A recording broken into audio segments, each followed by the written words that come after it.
And I was just editing my interview with Dr. Bill Schindler, who was talking all about how Robert Sikes is one of the most genuine, kind people I met, and now I get to hear it again. I'm like, all right, Robert, when are we hanging out?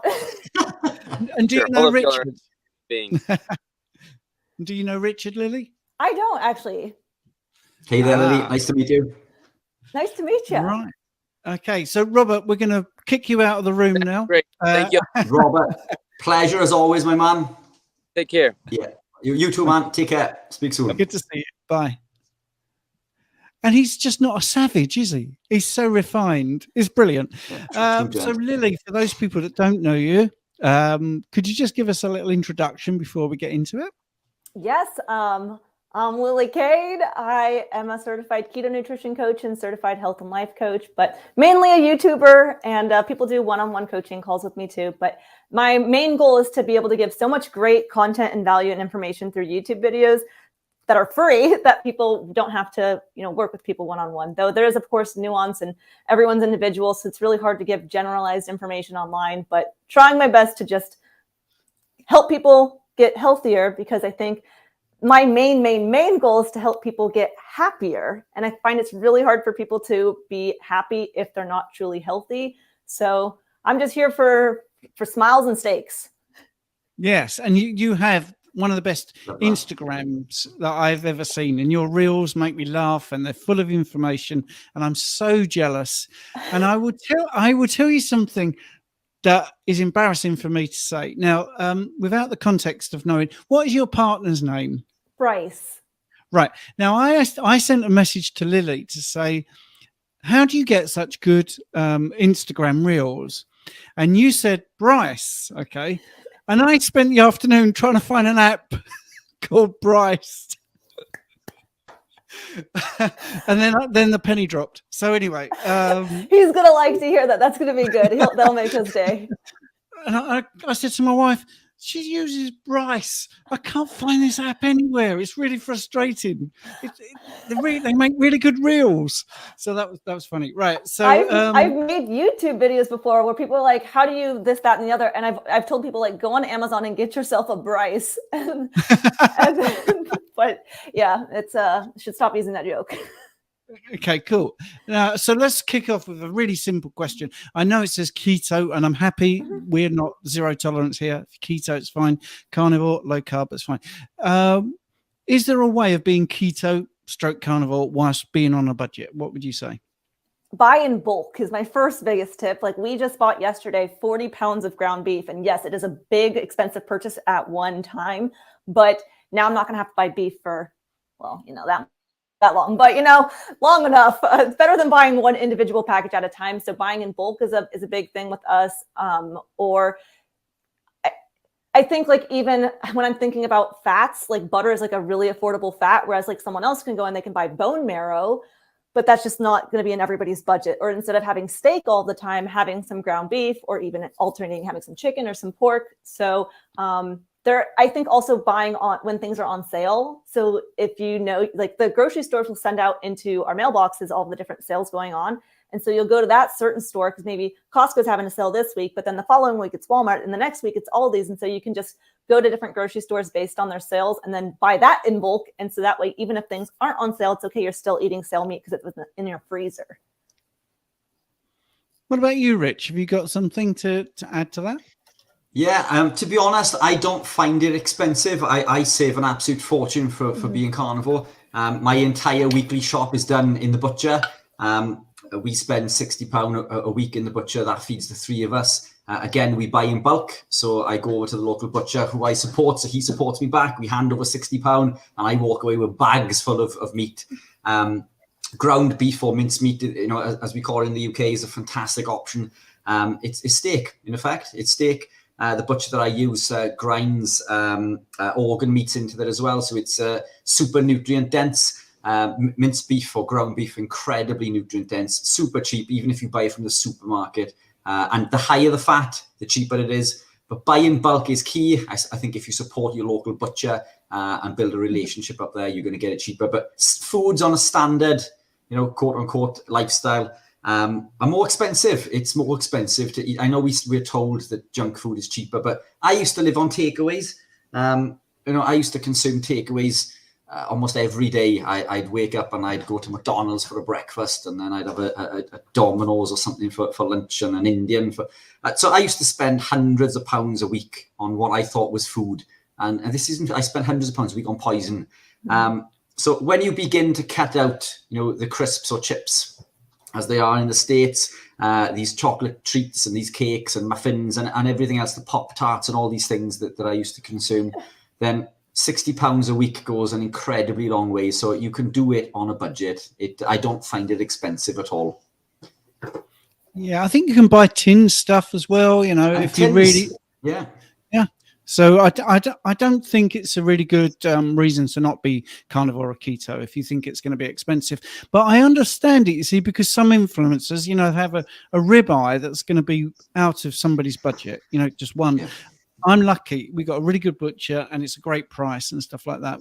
But some people just haven't got that money. And, my heart goes out. But you can get good nutrition. Ground beef is incredibly nutritious and, pretty inexpensive. Sardines are quite inexpensive. Or eggs too. Eggs are great. Yeah, brilliant. This is a very earnest question.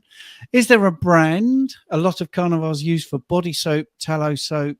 Has me intrigued. Any other products such as toothpaste? I use a couple different brands for different reasons. So I use like a tallow lotion brand called Clara and Fritz. They also have sunscreens. And then I will also use a different company called Perma Earth, and they have like more body washes and shampoos and conditioners.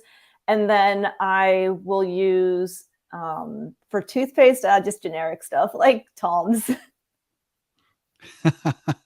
And I think Richard's just left the room to possibly get a brand to show people. I don't know. Right. Let's have a look at the next question. I don't use a particular brand because it just depends on who's the cheapest. So There's a couple of tallow soaps and I cannot remember the names of them. I'm really sorry. I mean, this isn't a fundraiser or just sponsored. We're just trying to talk about carnivore. Oh yeah, here we go. So Richard's back. Let's add him back to the stream. Do you have he did go off for a brand. You're muted, Richard. Let me unmute you. There we are. That'll teach me. So yeah, that's the one I use. So I'm not promoting them. I've never pushed them to anybody else before, but you asked me what I use. That's what I use. It's tallow. In regards to toothpaste, I don't use toothpaste. I use MCT oil. A question that popped up in the chat earlier, do you use deodorant? I do not use any deodorant. I don't think I smell. So again, I don't put anything on my skin that I would not put into my mouth. And that's one of the rules that I live by. And only recently, I mean, I've been keto and carnivore for 10, 11 years. 4 to 5 of that has been sort of carnivore based keto for the majority of the rest, but it's only recently, it's a progression, isn't it? As you learn more, you realize that you go into these extremities in order to eat highly nutrient dense foods, and then you begin removing the foods that are causing the anti-nutrients that are causing the body's ability to absorb these nutrients. And then you realize that you put in all of these toxins, you go through such an effort not to consume them, but then you would put them on our skin and it's been absorbed into the body. So it's this incremental learning phase, isn't it, in regards to health and well-being, which I think is never ending, and it's a journey that we're always going to be on, I believe. But that is my latest thing. So that's what I use: tallow hand cream, MCT oil to brush my teeth, and no deodorant. Yeah, take from that from what you will. Tallow is a godsend for me because I like bad jokes. So whenever I pick it up, I always go, "Tallow, is it me you're looking for?" But anyway, right. Beef fat trimmings are often free from the butcher, and that's really true. So yes, be prepared to ask your butcher for beef fat trimmings. I think that's a great tip. Right, let's put the cat amongst the pigeons. Let's do a controversial question. Right, so I am thriving on carnivore plus fruit. And did not do well on strict carnivore. Any health implications with this combo? High LDL plus sugars from fruit. Go on, Rich. I've let again, Lily. I've let him go now. He's going to rant now. Do you know? It's no. I'm not, because I take up way too much time of everybody else's. Look, some fruit are better than others. I don't believe what much of the influencers are saying recently within the community that sugar from fruit is different. It works the same way within the body. As far as I'm concerned. I don't think this. Context is incredibly important. How much fruit? What type of fruit? Berries, I believe are okay in moderation. So I'm not against consuming fruit, but again, context is important. High LDL, I wouldn't care in the world what your LDL is, as long as your triglycerides are low and your HDL is high. The triglyceride to HDL ratio is the biggest telling point. LDL is protective. LDL heals the body. LDL repairs the body. So we want LDL to be high. Even studies on the BMJ in people who were not keto and carnivore show that LDL is protective. We need high LDL. I think that's one of the biggest misconceptions that we've ever been told. So triglycerides and HDL, I mean, those are the important factors. We can go into more detail in regards to cholesterol if you wanted to, but I don't want to take too much of the airtime away. So yeah, I'll pass this back on to Lily. Yeah, well, we're gonna have different opinions. So hey, that's why we have these conversations.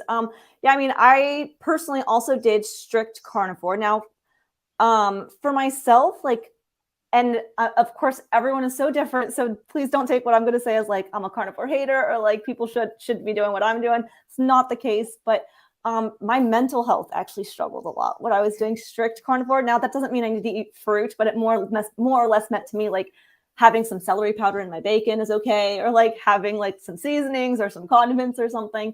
For me, when I felt like I had to just avoid eating certain sausages because they had different seasonings in them, it was just really complicated and really hard on my life and well-being overall. So for me, just having a little bit more flexibility in what I do as a health benefit of less stress, to me, strict carnivore wasn't as optimal for my overall well-being. I think other people may need to be more strict, whether out of just because they believe that is the healthiest thing they can do for themselves, or for some people maybe Michaela Peterson, who if she has a little bit of seasonings, then it causes her arthritic pain to come up, or she has more joint pain. And so as far as the fruit in particular goes, yeah, sugar is sugar. So it's going to be converted in the body, whether someone's eating a candy bar or a piece of fruit, it's still sugar. At the same time, though, at least you're getting some nutrients now. The amount of nutrients someone's getting in fruit in comparison to the fruit they would have had 50 years ago is going to be a lot different. The soil health is different. So an apple 50 years ago had a lot more nutrients and vitamins and minerals in it than an apple today. So I'm not trying to advocate fruit's a nutrient-rich food. It's just a way for someone, if they maybe from their own mental health perspective, then having that sweet treat or that thing that for them keeps them going, and not eating cakes and cookies that are filled with other toxic chemicals and ingredients it's not the carbs or the sugar in my head that is the issue with Oreos. It's the added ingredients and the chemicals and the other negative things inside of the processed junk food, kind of carby foods. So Lily, how long have you been carnivore then? What actually happened to get you into this crazy world? I am it's weird because in YouTube videos, I'll put a label on it, but usually I just say I eat the Lilie Kane diet. So some seasons I'll do no eggs. Sometimes I'll have dairy. Sometimes it's just it kind of fluctuates with what I'm doing based on how my body's feeling. So I've been in the meat-based, animal-based world for the last 3 years. Cool. Let's have a look. I've got here a nice question, actually. Nice fun one. Bob's Pistols and Pay Dirt. What is your favorite or unusual carnivore keto fun recipe? I'll say a pizza, I suppose. I would, because I guess it's more just surprising, because you would think a pizza crust gives it the majority of what makes it taste like pizza, which is not true. I think it's more the cheese that probably makes something taste like pizza. So if I make I can do cheese and chicken, and you blend it together, and then you make a crust. And if you cook it long enough, it comes out tasting just in my head, crust. I guess I haven't had bread in a long time, so I don't really remember what bread tastes like. But to me, it tastes like a pizza crust. But then the cheese, and when you put sausages and bacon and some other toppings on top, to me, the pizza is a fun one. What about you, Rich? Do you have a particular thing that you like chucking together? Yeah, look, I mean, coming back to a comment that Lily just made, we're all on our own journey, and it's only recently that I've gravitated into becoming a lot stricter. It's a point we keep coming back to constantly, isn't it? That any gravitation towards low carb, ketogenic, carnivore, animal-based lifestyle is going to see a benefit. We keep mentioning, the client that you've worked with who was living a dirty carnivore lifestyle and has reaped lots and lots of benefits. So it's got to be, the number one rule is it's got to be sustainable. But what is important, I think, is education and understanding that the deeper down this rabbit hole you go, the healthier that you're going to be, providing it's something that you can maintain and sustain. If going strict carnivore is having an impact on your mental health and is elevating cortisol and stress in you, then that's a negative. So, I mean, that does call to take a step back. For me, I seem to be more of a step change. I need to be all or nothing. But what I thought was all last year is not, what I believe all to be now. Mm-hmm. But coming back to the treats, and you'll probably shout at me with this now, I do indulge in a full-fat Greek yogurt occasionally, mixed with one of the protein powders that we manufacture. I don't have it all the time, but that is my little dirty treat. And to be honest, if that's all I have to worry about, I don't have an awful lot to worry about. But it's full-fat Greek yogurt with the protein powder that we make. That's my sweet treat.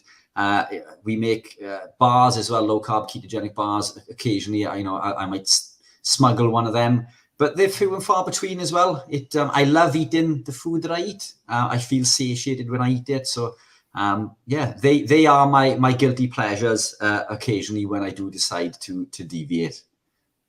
What about you, Steve? Well, actually, Jane is very inventive. So virtually every meal, she's a brilliant cook. It's just, I don't know. See, this is doing her a disservice. If I said she chucks just anything in that we've got, that sounds like there's no care and consideration. But it's always tasty and it's always amazing. And if I ever put the recipes on, I used to do what I eat in a day. I would put the recipe on, which isn't a recipe. It's basically just being intuitive. And so many people would say, "Wow, that's really good. I'm going to try that. I'm going to try that." So I don't think it's about following a recipe. I think it's looking in the fridge, looking in the larder. Oh, I've got this, and this, and I'm just going to put that together because carnivore food's pretty tasty. You can take some eggs. Love and the food we eat. Yeah, the food is fabulous. And steak and eggs, winner. I think when I found out you could make mayonnaise out of an egg yolk and butter, that was pretty good. I didn't realize this. So, 3 minutes into the kitchen and even I can make mayonnaise. It was like, well, I love this. This is really good. Let's have a look. Let's have a look. I've got a question, a submitted question. Oh, yes. Lilie, do you think that dairy is something that will put weight on people?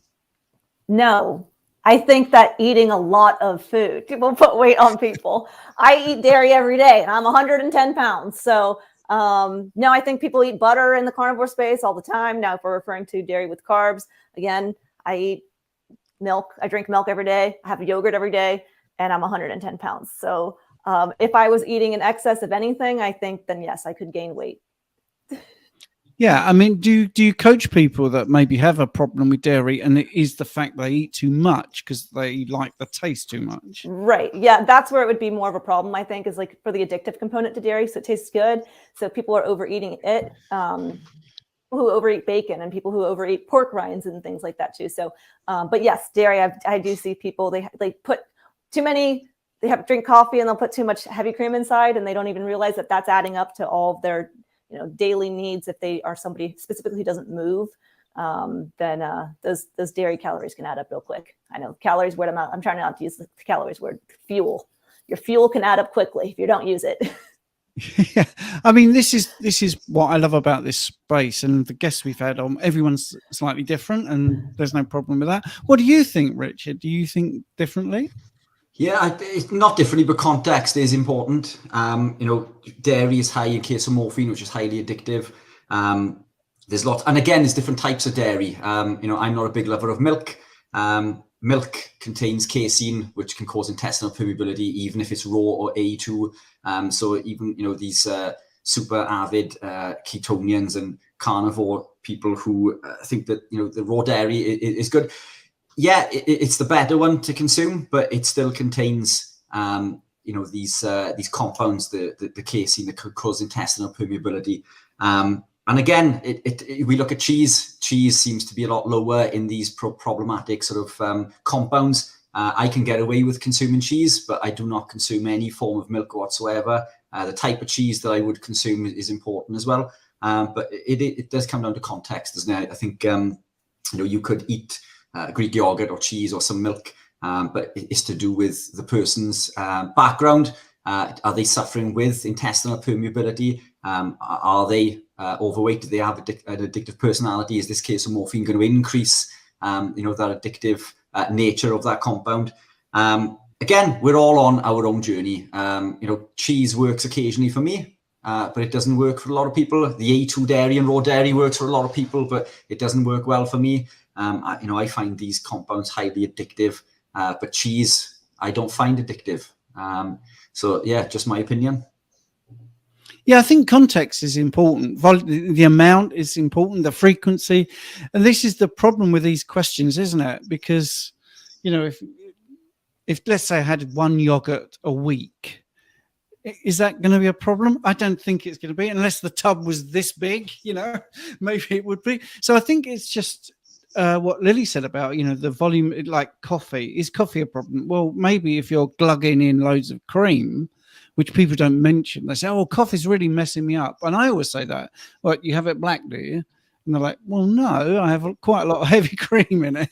And sometimes I put sweetener in. So there is more to it than just that question. But that was how the question was written. So I thought I'd ask it like that. So what do you think is your vice then, Lily? Do you think there's a food that when you eat it, you enjoy it, but then afterwards you feel, I shouldn't maybe have had that, or does that not happen in your life? I am very grateful to say that doesn't really happen in my life. I grew up very low income, so I think like my household growing up, I didn't have chips and sodas and candies and things because we just didn't have enough money to have all those treats. And so like for Halloween, I would go trick-or-treating and all the candy that I got was pretty much the candy I would get for the whole entire year. So my mom didn't tell me like, you're only allowed to have one piece. I told myself, I know my mom ain't going to buy me more candy, so I better make it last each day to hopefully make it last until the next year. So I think I've just been always a pretty good moderator. Yeah, I have different ways of like releasing stress. So I know that certain people, like when they're stressed, they stress eat, or if they're anxious. I do other kind of bad habits, like pick skin off my fingernails, or like, yeah, not great habits. Yeah, you've got some love coming to you here. I love your story. You're a true role model. Now, one of the things that's come up in the feed is a statement, which I think is really interesting. I'm going to just put it on. Let me find it. Now, I'd like to see in people's freezers, like people show up and just record kind of like the, you know, fact or fiction.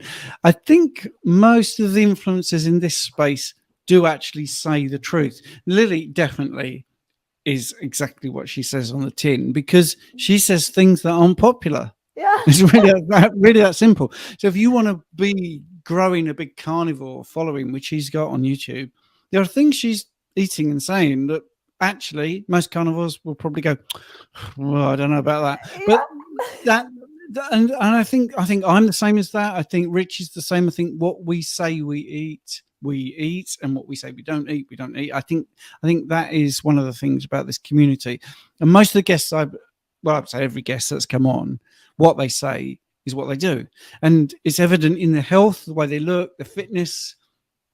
And I just don't see why we wouldn't tell people what we're doing. So, you know, Lily, your personal stories are so honest, you know, and why would you lie about?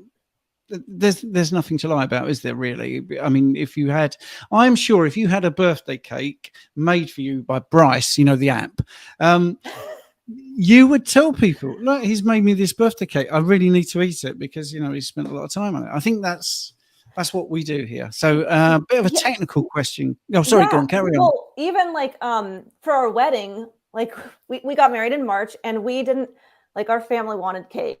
we didn't buy a cake. Our family like bought the cake. And like we weren't going to eat it. So they kept saying like, you need to like at least like put it in each other's mouths or something like that. Like we cut the cake for them and they're like, no, you still need to like try the cake. And I was like, oh gosh. So we took the icing and like put the icing in each other's mouths. And then I had like this fingered cake that I was like, who wants it? And my little sister was like, me, but it's all on record. So like people saw like, yeah, on my wedding, like that's what I had cake, AKA icing off my husband's finger. Rich, have you ever put something out that you've eaten that someone's picked up on you and said, I thought you didn't eat that, or are you very yeah, strict? I mean, look, I think I'd regard myself as being incredibly strict. I'm probably more strict than a lot of people, you know, but when was the last time that the last time that I can actively remember veering off the lifestyle was probably Christmas time, when my mother invited us for Christmas dinner, and she knows that she thinks I'm fussy. You know, she doesn't understand it, but so I hope she's not listening. She asked me what I would eat, and she went through the hassle of cooking it. So I just said, look, just cook whatever you want. I'll eat whatever's on my plate. And I ate some vegetables. I know you should shoot me. You know, yeah. So that was the last time I can actively remember sort of deviating to that degree. That said, I have consumed, you know, a few cups of coffee recently. You know, coffee is something that I've actively removed. I do feel a lot better for it. You know, we went into the science in regards to why, you know, a little bit earlier on in the day. You know, the acrylamide being one compound in there that causes inflammation and lots of other issues in the body. But I do feel better restricting coffee. But it is one of those vices that, you know, I do occasionally dip into. Yeah, I think coffee's probably the most common vice. But beyond that, yeah, I think I'd regard myself as being relatively strict. I take pride, you know, if I go out somewhere, I'll make a point of not consuming certain foods, you know, to prove a point, and I'll ask them to make sure that it's not cooked in vegetable oils, and you know, I'll tell them that I'm allergic to vegetable oils, and can they cook either in its own juices or cook in butter or tallow, lard or ghee. I'll make a point of telling them don't bother putting, you know, the veg and the salad on because it's going to be wasted. I'll order, you know, extra sides of eggs or king prawns, you know, or chicken breast, whatever it may be, to come along. But I like to showcase that in public and show that I am living the lifestyle because it's something I believe in. You know, it's changed my life as it has for many other people that are listening. You know, and I'll continue to live that lifestyle. But, you know, does that mean I'm never going to eat something that isn't strict carnivore again? Probably not. I'm sure I'll deviate at some point. Am I happy to tell people? Yeah, of course I am. I'd be happy to tell everyone if I deviate. I've got no issue with that at all. I don't owe an explanation to anybody. You know, I don't own an answer to anybody. Mm-hmm. We're all on our own journey, and yeah, I practice what I preach. But I'm happy to explain if I deviate, and I'll explain why. The difference is I understand the repercussions of the foods that I'm consuming, and that's the difference. Every day I make an active choice. Now, coming back to a point earlier, and I know I'm deviating slightly, but people look at carnivore as being restrictive.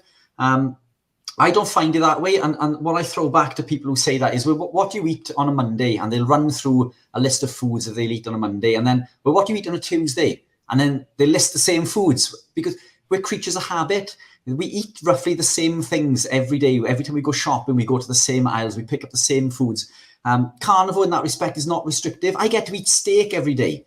Do you know what I mean? How is that restrictive? I get to eat steak and crispy chicken skin and fried eggs and king prawns cooked in butter. I do not find this lifestyle restrictive. I find it indulgent. I love the food that I eat. And I don't miss the foods that you know, that others would be craving. It's not restrictive. It's highly nutrient dense. It's a thriving lifestyle. And I'll scream that from the rooftop. yeah, and it's tasty. Yeah, it's great. I mean, it's tasty, and also I think some of the foods that maybe would have tempted me 10 years ago would make me feel like crap, for want of a better word. So I just avoid them because I know they're going to make me feel really bad. I've got a lovely question that's come in, which is really simple. So, Lily, how do you know when to increase fat or protein? Well, based on my energy levels. So if, let's say, I am feeling like I'm super tired and groggy, or if I'm not eating enough, then I'll start losing my hair. Or, I mean, not that it's gotten to the point where like I've skipped a menstrual cycle, but I know that fat's just kind of like the easiest way to make sure that we're eating enough. So to me, the protein is really easy for me to get in. So I'm never really concerned about like needing more protein. I absolutely hit protein, like so too much protein. But with the fat, I do have to be more aware that I do eat enough fat, because like I said, I'll eat so much protein that if I am eating, let's say my protein's all the way up here, my fat's down here, now I'm going to feel more tired and groggy and low energy, because the fat is my energy source. So that's kind of like the best indicator. I don't really track my macros. I just don't have the time for it, and I don't really care, but I can just tell based on how my body feels. If I'm not feeling as energetic, the fat is my energy source, so I need to increase that fat intake. Yeah, and I think that's shone through today, actually, in the last 15 hours. By the way, just in case you know, we've only got 9 hours left, Rich. No, we're out of double figures you guys now. aren't sleeping? No, it's 24 hours. Genuinely. I thought you guys were going to like take turns. Who's going to take a break? No, we've done 24 hours. Oh, well, 15 so far. But I feel quite buzzy still, actually. But anyway, yes, going back to the question, which is interesting there. What about things like, when you're training, do you have periods where you're very, really going for the training, so you up your protein, or are you just quite consistent in your intensity? I am fairly consistent. Again, the protein for me is already way high. Like I can go up to like 200 grams in a day. So I'm only 5'2", like 110 pounds. So having the protein, I have to try to like pull back on the protein. Yeah, that's cool. What about you, Rich? Do you have a way of working out whether you need to increase fat or protein? Yeah, I do it intuitively, and I didn't realize until 2 minutes ago that I was muted, because I was badgering on for about 30 seconds and I realized you couldn't hear a word I was saying. I do it intuitively. Again, I prioritize protein. I eat protein in complex. Everything that nature provides us comes with protein and fat. I don't feel I don't get the cravings or the dips that I used to. My body will intuitively switch between dietary fat into body fat. But again, I mean, as Lily says, if you are feeling that way, increasing dietary fat is the way to go. But prioritize protein. I think if you're prioritizing protein from natural sources, from fatty cuts, your body's getting every vitamin and mineral it needs. Your body's absorbing those vitamin and minerals.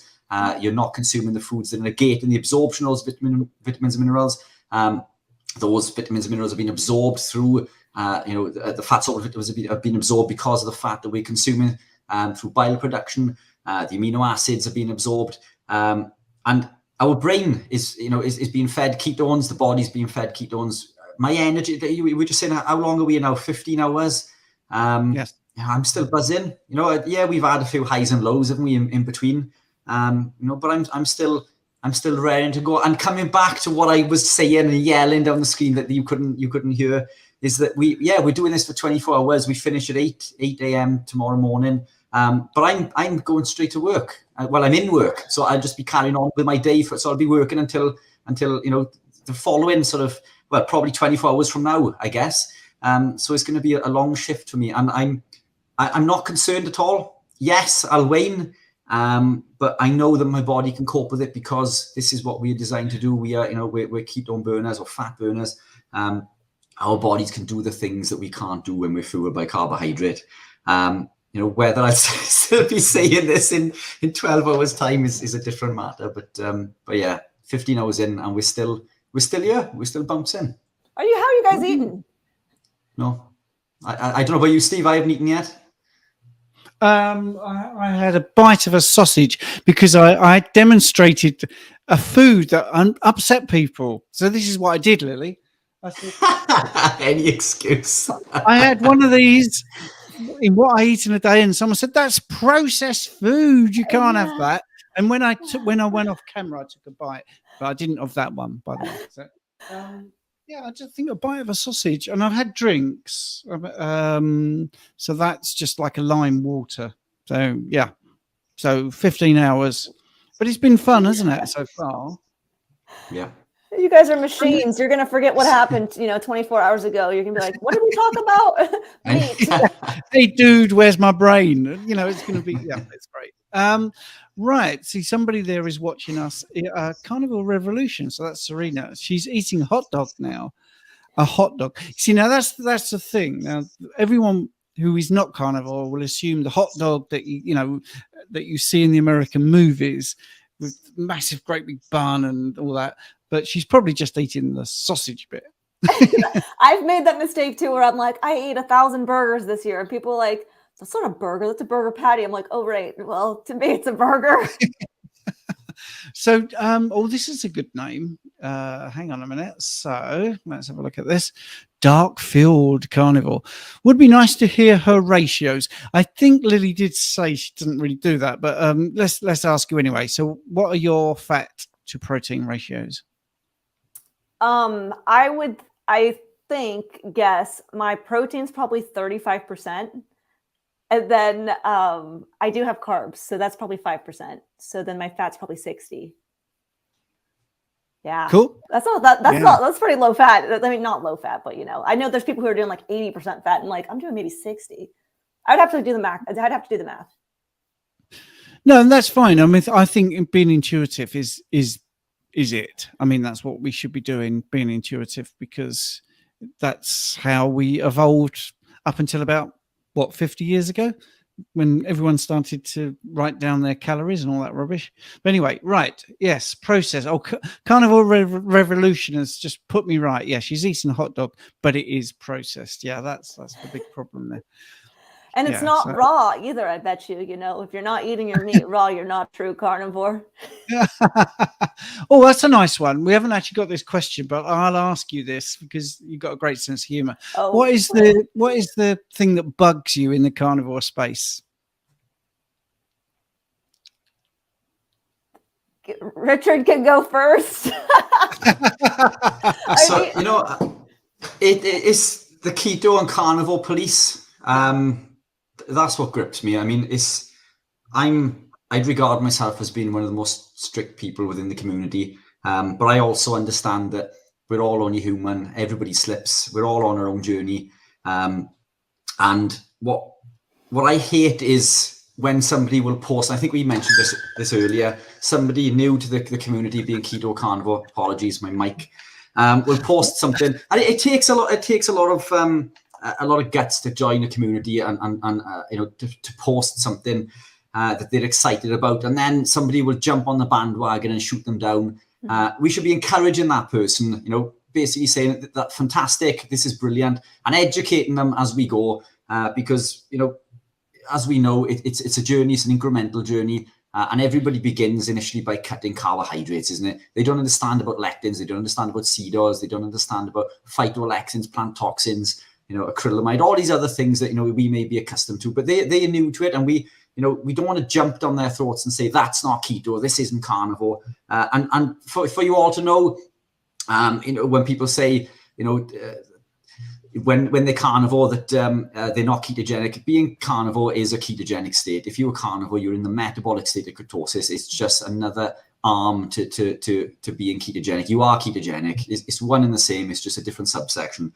But it's an education piece, and I think that we're all on our own journey. We need to decide where on this path that we want to reside. Some people are happy with dirty keto, and that's fine. We shouldn't shout at them for that or eating that processed food or whatever. As long as they understand, and that's the key, is nurturing and education through a means that isn't detrimental to their journey. Because the second you jump on that person, they leave that group, and I see it every day in my group. People drop out every day because somebody's put a comment on that says that's not ketogenic, peanuts are not keto.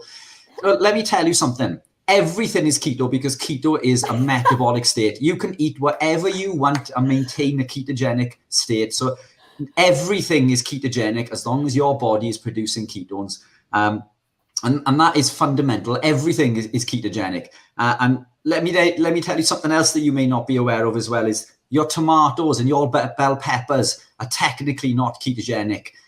These foods are high in lectins, phytic acid, phytoalexins, plant toxins that are not ketogenic. So if you were shouting at somebody for peanuts, or even for gluten for that matter, gluten is a carbohydrate binding protein. Wheat germ agglutinin is the same, phytohemagglutinin. They all cause this intestinal permeability. They're all in the foods that you may eat on a daily basis, yet you will shout at somebody for consuming gluten when you were consuming phytohemagglutinin from a pea or from a tomato or a bell pepper. So give people the respect that they deserve and appreciate that everyone's on their own journey. It's an education piece. Educate and help them, but don't criticize them for where they are on their journey, for whether they are consuming this, that, or the other. We're a small community and we should be sticking together and promoting, not slating each other and throwing people out of the community. That's my rant over. Yeah, Lilie, I was going to say, I 100,000% agree with Richard. It's like music to my ears. We are all, so I'm going to try to add something different, but so I'm 100% with you. I guess another thing to add on to me, for me at least, is like you're saying, is we're trying to be leaders in this space and like show people like you can be healthy, but at the same time, like you were saying, two things. One is we don't all have to have the same goals. So my goal may be to live my longest, healthiest, best quality life. Whereas somebody else, like in my family, their goal is to be a foodie. They're like, I want to go to different countries and try different breweries and go to the trendy donut place and have all these experiences around food. And for me to say, you're wrong, you shouldn't do that because you need to do what I'm doing and I want to be healthy, so you need to want to be healthy. I think that people, when they're consuming Oreos or whatever, they're not like, Oreos, I'm like getting all my vitamins and minerals. Like I think anybody who's doing those things knows that it's not healthy. And yet people still all have the same choice on what they want to do. And certain people, they don't want to have that choice, or maybe have a different way of getting to the choice of health. So that's the one thing. The second thing is, I guess the other thing that bothers me within the carnivore space is just like the hate on vegans. Like, I don't know. Again, it just all goes back to love for me. And like, if we're being a good role model and a good example, then we would love anybody can come to sit at my table. If you're eating a salad, great. That means more meat for me. But I guess I just really don't like the negativity, because then it just turns into like, I don't really want to watch you because you're just going to be mean. You don't have to prove your point of being healthy by putting other people down. No, and that's brilliant. That's a brilliant point, and that's a sign of low self-esteem. Actually, you push somebody down to raise you up. And what you should do is take the moral high ground. And to be honest, the way I look at it is, if you're a vegan, you're actually thinking. All right, you are thinking about your health. Whether you've got the right decision or not is relevant. You've actually made a choice, and you've thought about it, and it might be ethical. And see, the problem is, it's difficult to be 100% magnanimous because you want to put the other point of view when you talk. That's my problem with me. All right, is like, yeah, that's good. You want to save animals, but you don't. I always want to add that isn't really the truth. But I do think that, I think actually it would be better if everybody got together and complained about big food and food processing and the food production, because I am sure that the processing of fruit and veg is despicable. The amount of pesticides and chemicals and those sort of things. I think the vegans need to admit that animals are dying needlessly with some horrific agricultural pesticides. Absolutely awful. I mean, I was sharing the Smithsonian. Oh, blimey! The zoological study that looked at Smithsonian. That's the word. 672 million birds died from agricultural pesticides last year. 672, just birds. So you think of all the bugs and all the voles and mice and so there's a lot of death and destruction in the vegan way of eating. I didn't want to get into a rant, but I did. So let's forget that. So anyway, yes. Right, let's get to the next question, because that was the politest rant I've ever seen. Yeah. Well, Right, now, Lilie made the classic mistake of, in her answer, saying, and I have some carbs. Someone immediately went, well, what carbs does she have? So what carbs do you have? Liver, eggs, milk, yogurt, and I do have fruit. Yeah, nothing too bad there. So I'm only teasing. Oh, and Oreos. So we got delighted to meet you, the lovely Jennifer, who's on later. Does Lilie ever do any fasting? Jen, you have asked me this twice. You must love this question with me and fasting. I don't. I did intermittent fasting for a long period of time for several years, mainly just because when I woke up in the morning, I wasn't hungry for breakfast, nor did I have the time to do it. But I found that for myself, like, I don't know if I'm just like a small human with a tiny tummy. I don't know. But when I would sit down, I was doing 2 meals in a day. When I would eat that first meal, it was like a pound of meat in one sitting. I was so stuffed where by the time I was eating a few hours later to make sure I was eating in my like 6-hour eating window, I was not even hungry to eat dinner. So I'm like sitting there force feeding myself to like eat more meat. Because otherwise I was when I first started on this way of eating, I heard eat intuitively, eat until you're comfortably full. And in doing so, I actually very much tended to naturally undereat just because the foods are very protein heavy and satiating and nutrient dense that I was eating like, I was eating 1,200 measurements of heat. And when in doing so, I was waking up cold. I was losing my hair. My menstrual cycle hadn't like regulated at that point yet either, because I'd always had an off cycle until I ate more food with nutrients. But yeah, so initially when I started eating this way, I naturally underate. And I found that it was hard for me to keep adding in more food into my condensed eating window because I just wasn't hungry. So I found that when I had smaller, more frequent meals, it's like, I don't know if my digestion just like works better with having like, I don't know, 1/4 pound of meat or a 1/2 pound of meat. I can digest it quickly, where then I can sit down and have another 1/2 pound of meat versus having 1 whole pound. It's like it took a long time for me to get hungry again. So that for me, I don't do any intermittent fasting, though. Since I'm reading Jen's message now, I want to also speak on behalf of binge eaters. So I'm not a binge eater, but I have heard from several binge eaters that they have found that when certain ones, not everybody, certain binge eaters, they find that when they feel like they are restricting when they can eat, they're constantly thinking about food, that it ends up kind of putting them back into like more of a binge brain because it's, again, more restriction around when they're eating. I hope I'm doing a good service to you, Jen, but I think that's the idea behind like, you're still thinking about food constantly because you're hungry. Yeah, and I think that's great. If you've had an eating disorder, you have to be very mindful of what's going to make the carnivore diet work for you and what isn't. If it's going to cause you problems, then you've got to just do it slightly differently. And somebody in the chat there, I can't find the message straight away, said that they've called out people for being dogmatic in carnivore groups, and then they've been kicked out of that group because they dared to say, don't be so dogmatic. I'm definitely one of those that is not zero tolerance. And it actually just makes me laugh if someone comes in and says, I'm new to carnivore. Is it all right to eat apples? And you're like, you are going to get so flamed by this one question.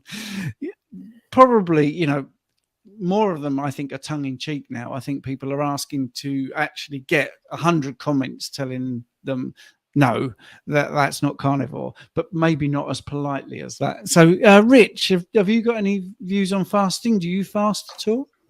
Yeah, I fast intuitively. I used to do it on purpose, but I mean, I haven't eaten yet. When did I eat? Last night at some point. Which seems crazy because I barely slept, so it just seems like the same day. I eat when I'm hungry. If I'm not hungry, I don't eat. I don't actively aim to fast anymore. I used to for the benefits of autophagy, but as we've highlighted earlier, living a ketogenic carnivore type lifestyle will elicit many of the same responses in regards to autophagy, mitophagy, brown fat activation, lipolysis. So just being ketogenic will elicit a lot of these responses anyway. I do find that I function better when my stomach is less bloated. So I eat intuitively. If I'm hungry, I'll eat, and it's so easy just to throw a steak in the pan. 2 minutes. I like mine rare, so it doesn't take an awful long to cook a steak. I'm a big lover of eggs. Eggs work really well for me, so I've got food on tap on demand. It doesn't take an awful long time.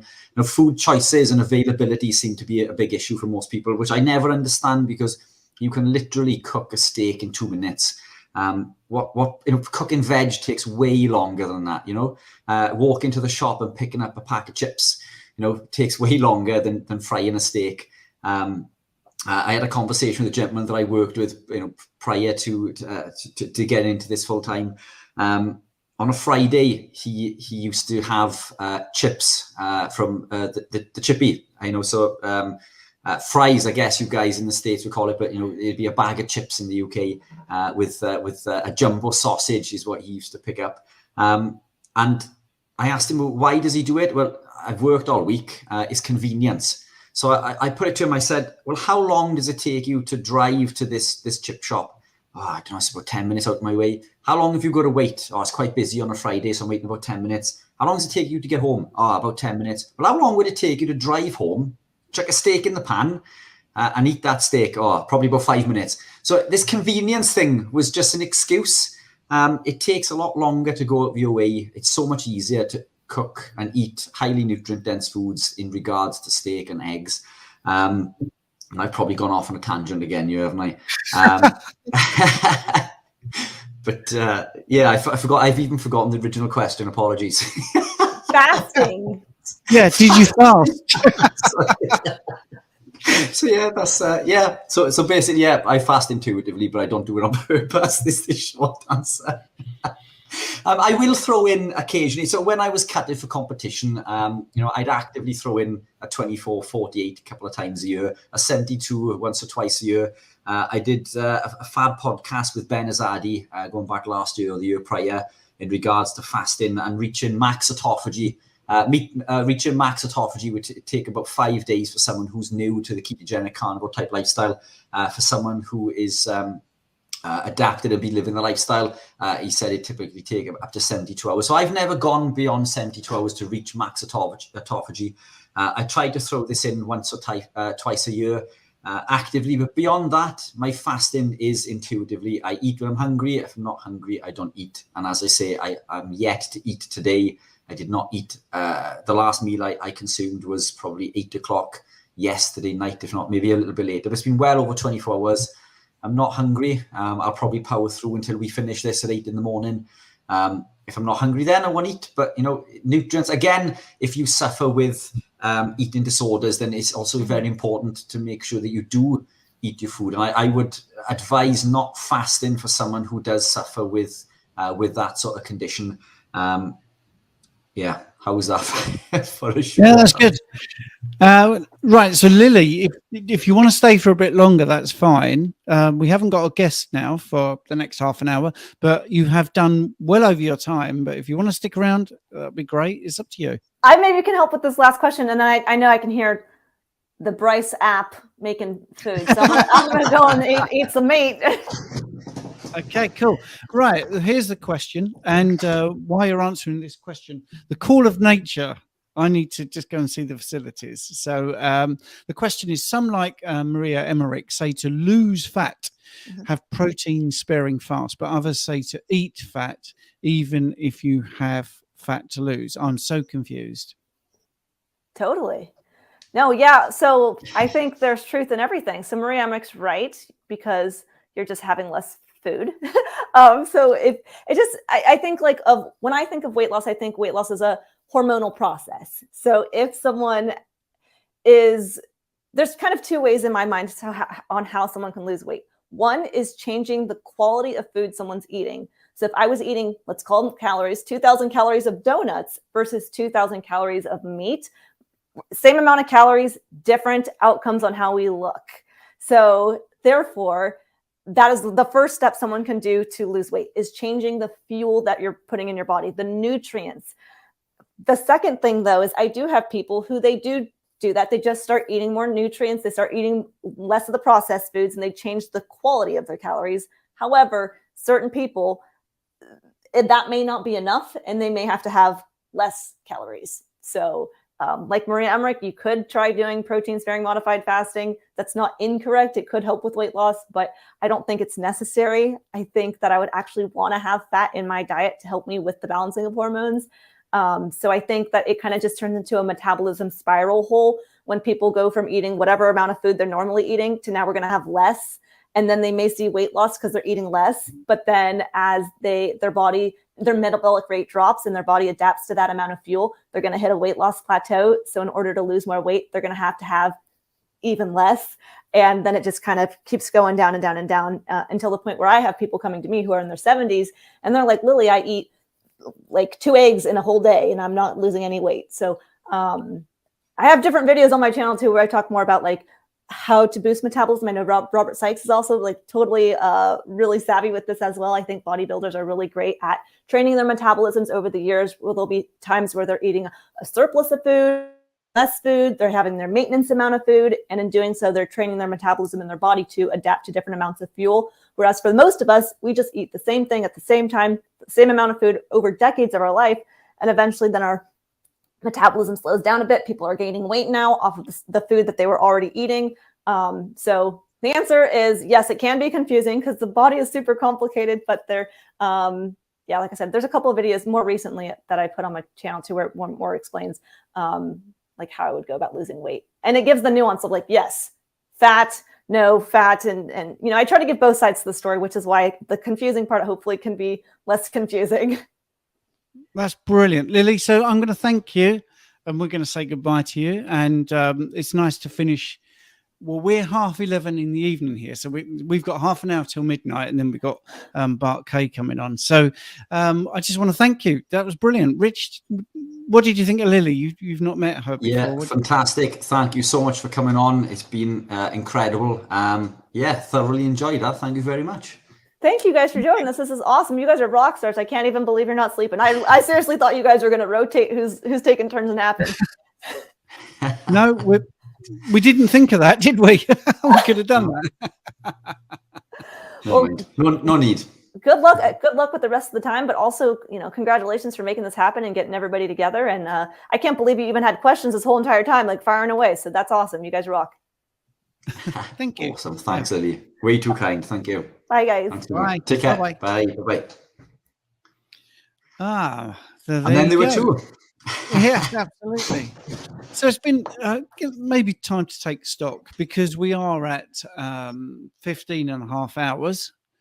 So we've got 8.5 to go and we've got some great guests. I just want to tell people. So we've got Professor Bart K in half an hour. Serena Music is from the Carnivore Revolution. And then we've got Delighted to Meet You. She was on earlier. Jessica Henrard, Dr. Philip Avadia, Natalie E. West, and Sean Sakanowski. Yeah, so it's pretty good. He's an endurance cyclist. So those people that are interested in carbs and training and all that. Now, we got a surprise. We've got a surprise guest. Are you ready? Hey! There he is. They're still going. Amazing. We're still going. Amazing. You guys are amazing. Thank you for doing this. That's okay. Thank you. Thank you for coming on. Let's have a look at what you're wearing and tell us what you're up to. Okay, so this is important in life.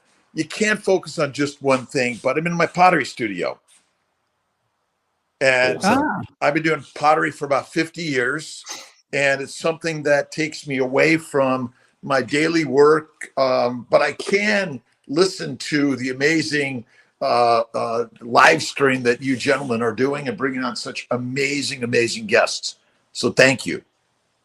Well, it was just so nice to see you coming in and popping some nice comments on. And I thought, let's get him back. Let's get Robert back. So if you were not expecting Dr. Kiltz and you want to ask him a question, feel free to do that. But yeah, so pots. How come you got into pots then?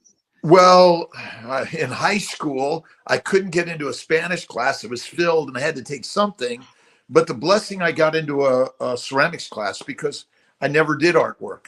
And by doing art, it taught me a lot of things about what I thought I couldn't do, that I simply experienced them. And it helped me in so many ways. I actually learned pottery and jewelry. I also do painting. But it's just like anything else in life. We're afraid to do something. And by doing it, and my specialty is cups. And go to Kiltz Cups. And I do cups because they're all unique and different, like all of us.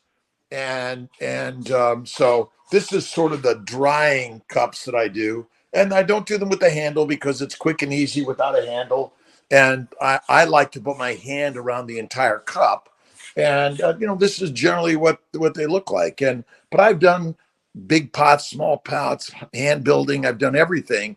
But I think, one of the important things, we talk so much about food, but we don't talk about other important activities to help sort of center us and ground us in life. And in some way, clay is one of the most ancient artistic endeavors of humanity, which has not only it is important for sort of our culture and our lives. It has not only artistic but intrinsic value in our food and production and our day-to-day lives.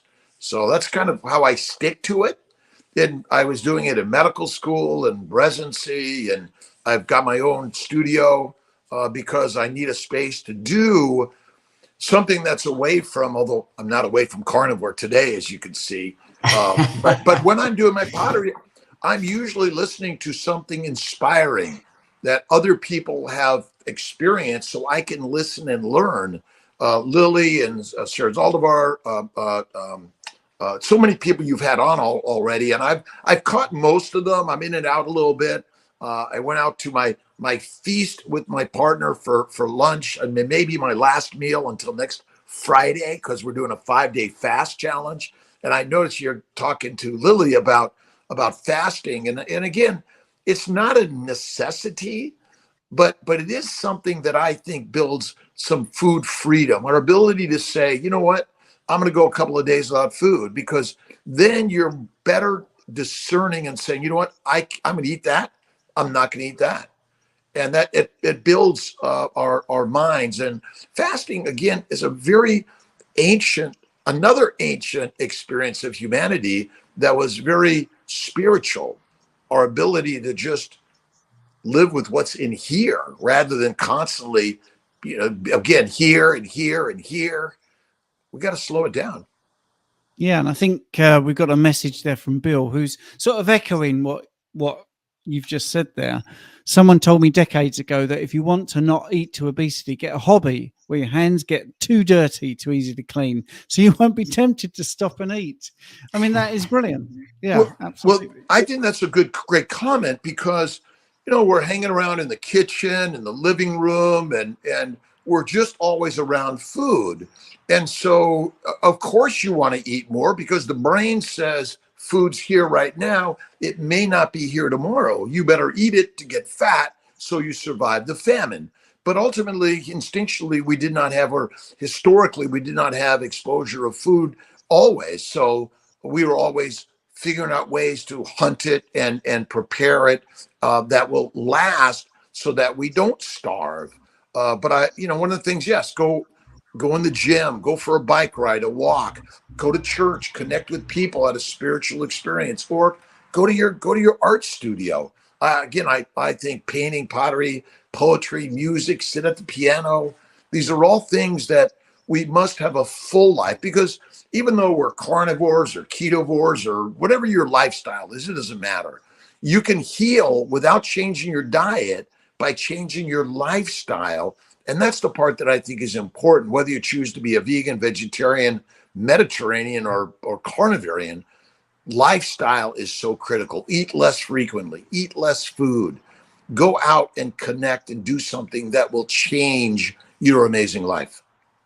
Yeah, that's brilliant, Rob. And I think one of the things that I'm regretting about this 24-hour thing is not having enough time, some downtime for a little bit of banter. And, it's very much like get in, people have put some questions on, which is great. And I feel very beholden to them that they've taken the time to put a question, they've submitted it.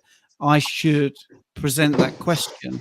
And I think that's the thing that's good, but it's also bad, because I felt like I've got people in and then half an hour later they're booted out of the room and we haven't had a chance to say, how's your day going? what's happened to your dog or whatever. We haven't had that chance. And I think a couple of people have said, is this going to be an annual thing? And I'm thinking right now, no. Possibly, but better planned with maybe less guests or more time, a little bit of space to breathe. And, you know, we pass the baton. You know, do it as a relay race. A relay would be really great because, you know, you guys are sacrificing a lot, and that's really commendable. It can be done. Staying awake 24 hours is one of the hardest things humans can do. I was, as a physician, for years, that was my practice, and it was daunting and not smart for any of us because we couldn't practice good medicine by staying up 24 hours a day. So sleep and rest are really important things to do. Yeah, and I mean, I'm not going to lie. I'm feeling not as sharp as when I started. Absolutely, but I also know I can do it. I know that. I don't think I could have done it as a high carb person, even when I was allegedly fitter. You know, when I was doing my semi-professional soccer and stuff like that. But I mean, Rich, for instance, if we take Rich, we've been doing a few live streams every Sunday, and I couldn't tell you whether he's married, single, got pets, whatever. No, seriously. And I think I've learned a lesson tonight from you, Robert, that we do need to get away from carnivore sometimes to just switch off. I haven't, because this has been a big deal to organize, and it's just been, you know, although it's not talking about food or carnivore, it's been just constant making sure the guests are happy and everyone's going to get equal billing and all that sort of stuff and advertising it. But I think, you know, that is what I've learned. I actually quite like the connection of the people, and I've not had a chance to talk to them really as people, more as sort of like, hey, here's the next expert, here's the questions. Like, off you go. Well, this is really the community to me, whether it's keto or carnivore, whether you're a vegan, vegetarian, whatever it is, the connections that we build through social media, I call social medicine. It is really a game changer. Again, Richard, I'd never met, but now I know Richard, and I'm excited for us to do something and share these words. I've already sent the message to Jake. Oh my God, we got to connect with all these people that Stephen and Richard have put together, because we want to share the amazing messages. But we're a family. Bella Ma from Steak and Butter Gang has been away for months now, and she's back, and you know, we feel like family together. And again, this isn't. I like when you talk about, is it a restrictive way of living? It's not. Lily does some fruit, and even Saladino does some fruit and honey, but we're all part of the journey. Okay, I do some fries sometimes and my ice cream sometimes, but those are truth and reality, that we do things that are dangerous, and eating a carbohydrate from time to time, it's not the killer, right? It's not. And so, but we are human beings that like to know the connection. I know Lisa Wiedemann mentioned that I'm going to be going down to visit her in a couple of weeks. And because we've just all connected in amazing, amazing ways. And I've been to London, and Richard, I think you're in England also. I don't know exactly where, but wow, I don't have to travel. But here you are in Kiltz's pottery studio, and I'm with you in your great studios at home. And we love your dog. You know, the things that we see in people's personal lives, it is really important. So that's why, again, this connection is, and knowing more about each other is good.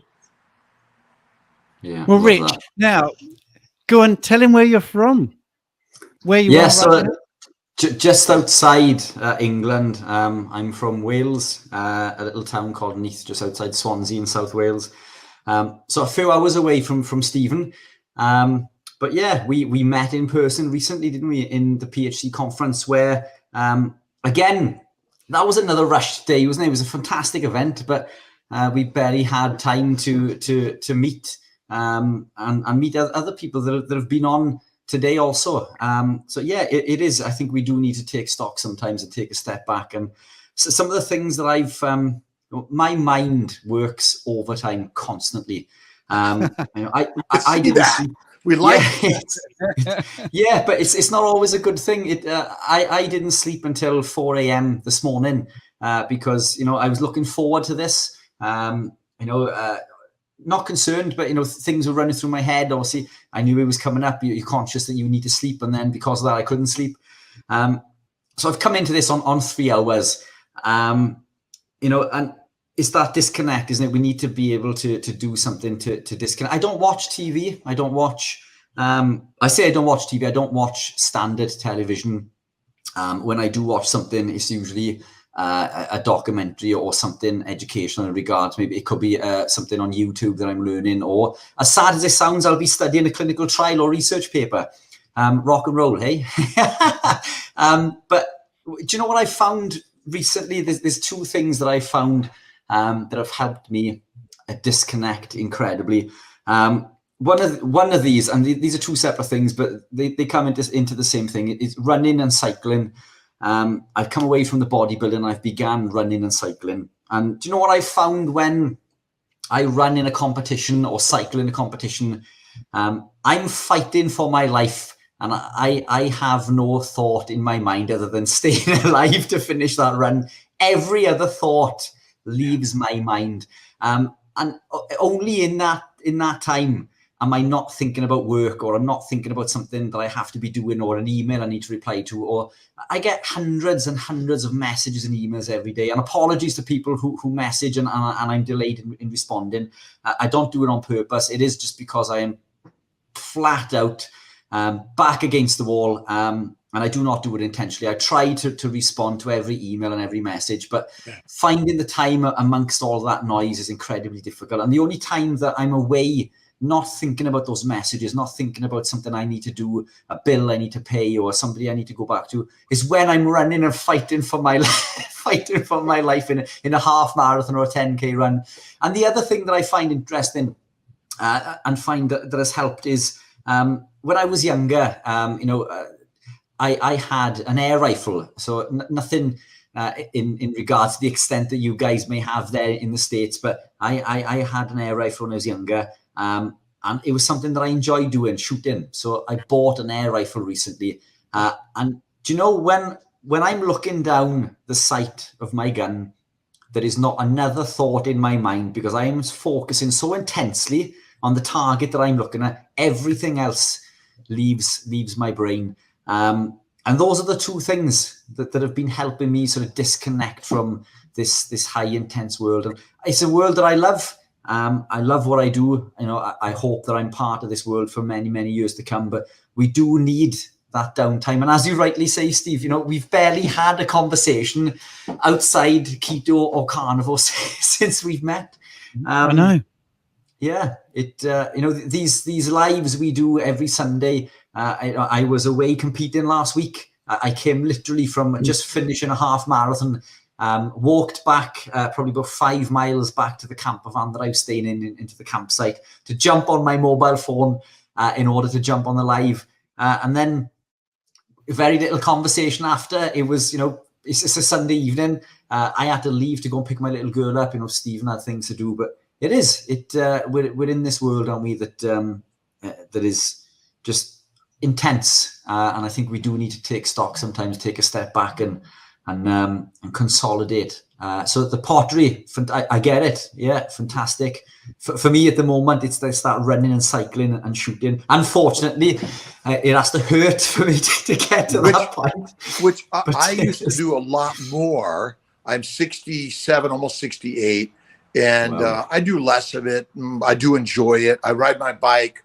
I used to swim and do lot more races, but I find that I do them in order to keep the muscles moving, keep the limb stretching and things like that. Someone brought up the comment about faith, and that's another thing that I think spirituality and faith is something we need to focus on, and I practice a lot more of that now. But I think slowing it down, and maybe at some point, again, some people their spirituality is built in their motion, which I think is really fantastic. Or you're learning to shoot a bow and arrow or a rifle, and you're doing it because it focuses and it improves your life in doing something that we humans practice to get better at. And I think the carnivore world is beautiful because I see so many people out there going and buying land to do a regenerative farm, or doing it in their small plot within wherever they live. And you can do these things within the cities also. And these are things that I think are wonderful for all of us. Not just, hey, what do I eat, but how do I grow it? How do I hunt it? How do I make it? Maybe I'm preparing, I make cups and plates, and how do I make the utensils that I'm going to consume the beautiful food that God and nature have provided for us. So I think that's really an important thing. Yeah, and that's a fantastic comment as well there. The more steps we take back, the bigger the picture comes to view. Yeah, 100%. Love that. Yeah. And I think it's really nice what you've done, Rob, is listen to other people. You know, you did your stint and you listened in and you messaged, you know, which is very supportive. And that's not critical of anyone that hasn't done that, because quite a few have actually been in the chat, and I've seen that. And I think that was something I wasn't expecting as well, because you've already given half an hour or an hour of your time, and it's expensive. So I really do appreciate it. And I think everybody that's been on, you know, that they've given their time. I can't get over that, to be honest. I'm quite touched that they've done it, and there was no sort of oh, maybe or any sort of back and forth. It was yeah, I'm going to do that. You know, I use Kevin Stock as the example because Kevin was just so fast. It was like, oh, you know, his email was just brilliant idea. I've booked, you know, 10 minutes. The message went out 10 minutes later. He's booked. And I think that's something that the positivity made this much easier to do. It was hard. I'm not after sympathy because I chose to do this. It was actually, you know, an idea, and I thought it was great. And I wanted Rich on board because, you know, if you want to fill 24 hours, mate, you get Rich. He can do that on his own. And it was just brilliant, the reaction that I got. I mean, Chafee, Dr. Chafee, it was just amazing, wasn't it?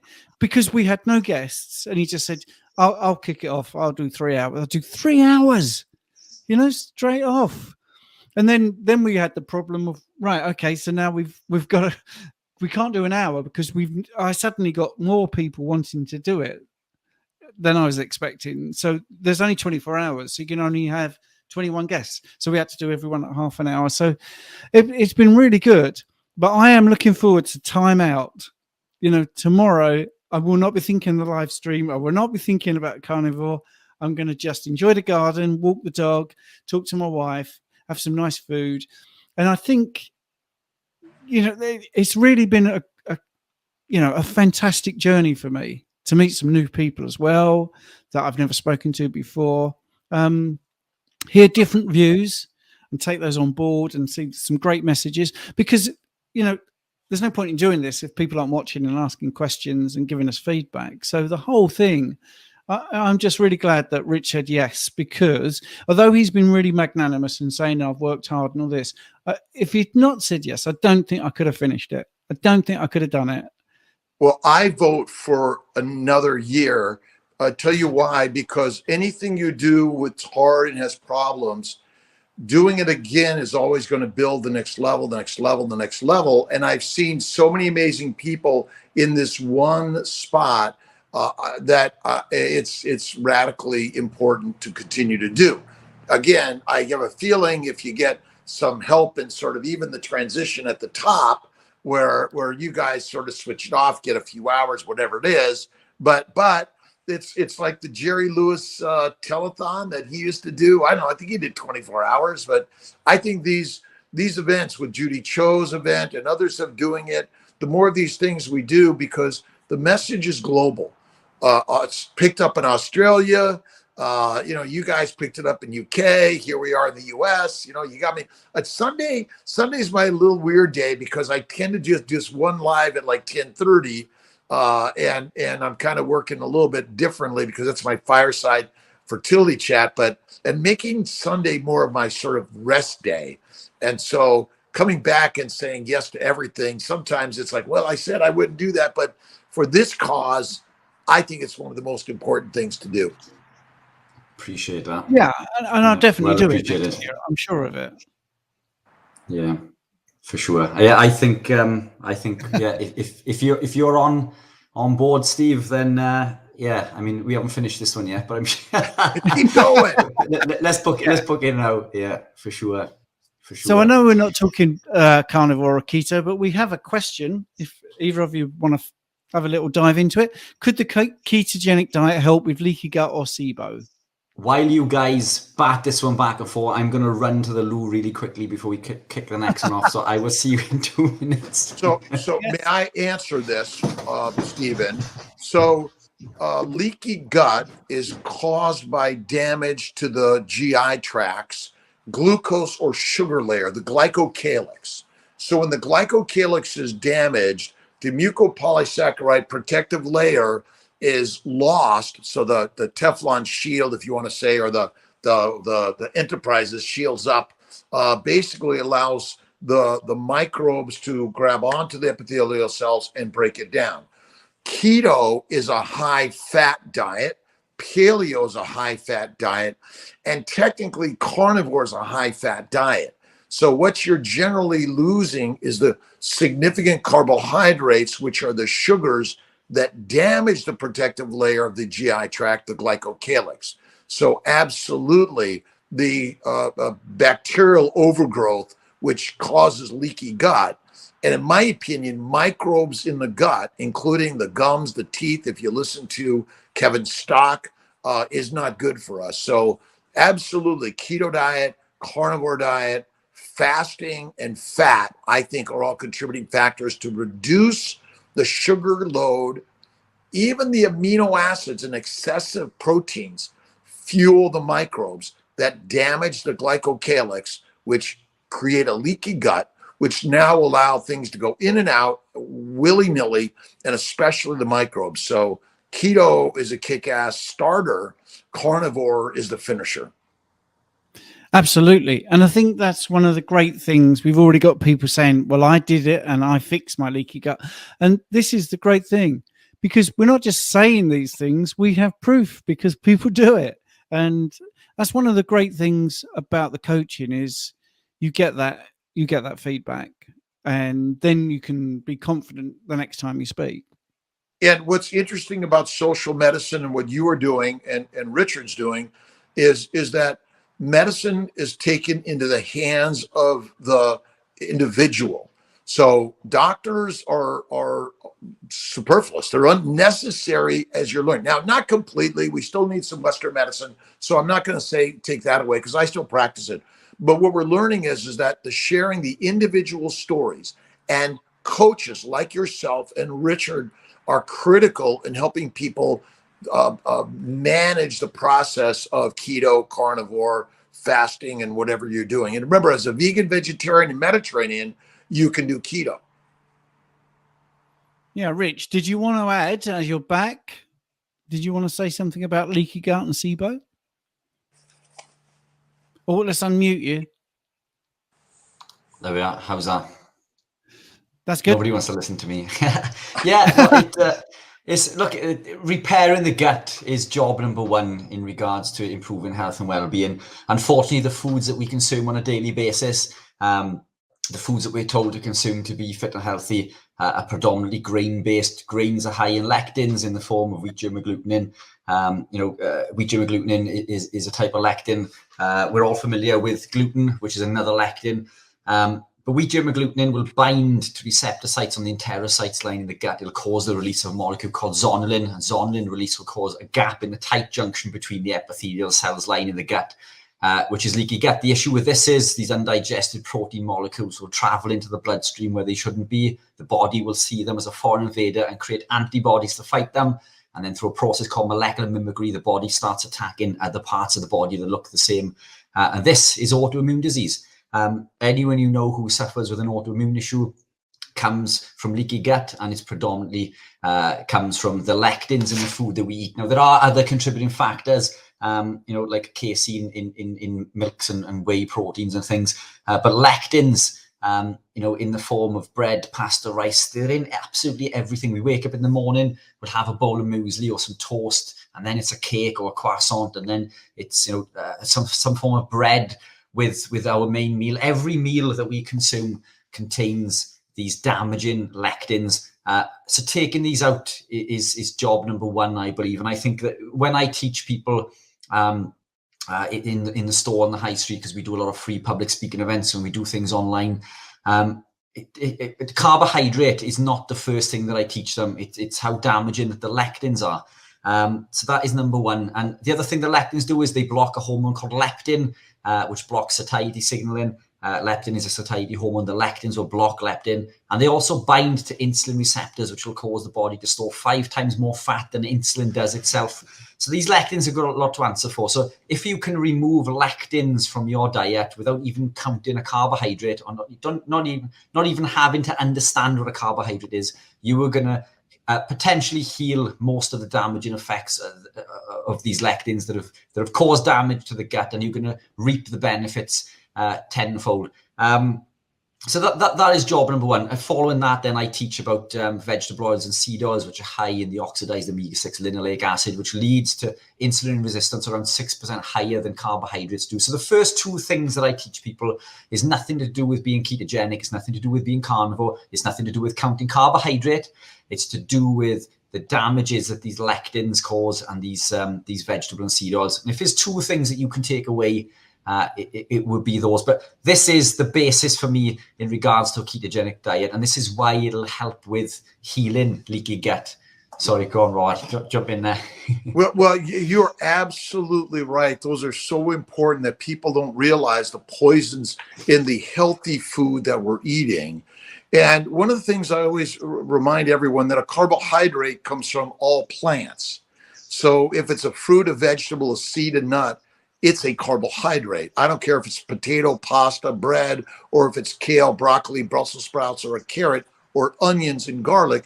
They break down to sugar, and your body doesn't know the difference between these sugars. And sugars break down the glycocalyx, which is the sugar layer that protects the epithelial cells. And that is the simplicity of the story.